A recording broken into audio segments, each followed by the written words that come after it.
Hi, it's Anthony Khalil here from Sydney Elite Massage Therapy, and today we're going to show you some self-massage techniques, and we're going to focus on the leg. We're going to focus on the hip down to the foot. I've got Georgette here, my partner in crime, and we're going to start off with the rolling pin. Rolling pin's a really good tool that most people have at home that you can utilise to really get the blood come back into that muscle after hard training session, or even to prepare the muscle pre-training or pre-game.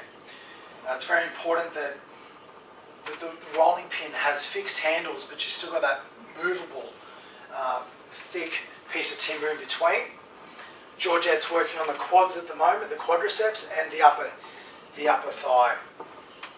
The upper thigh includes your hip muscles, hip flexors. You would have heard that. It's a kicking muscle.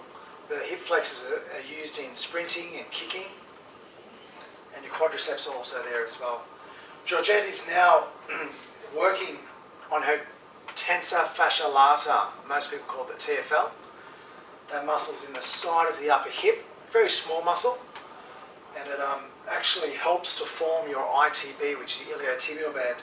Working on the TFL, Georgette was actually doing what we call a trigger point, where she's holding that rolling pin in to create a good blood shunt. She's trying to get that blood out of the tissue to help recovery.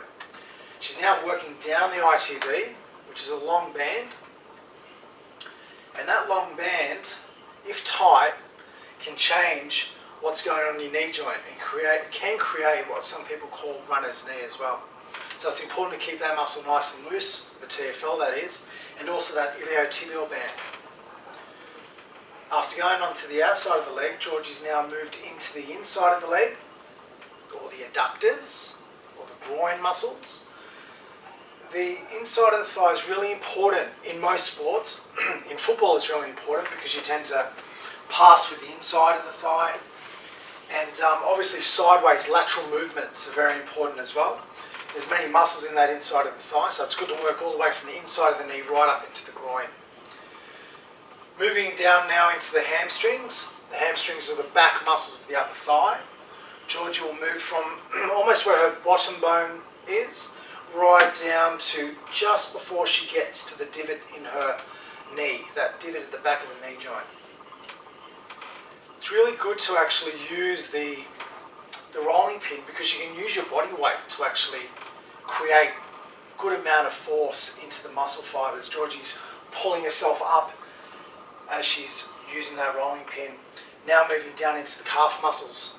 A couple of calf muscles there would be gastrocnemius, which is your big calf muscle, and a muscle underneath it called the soleus.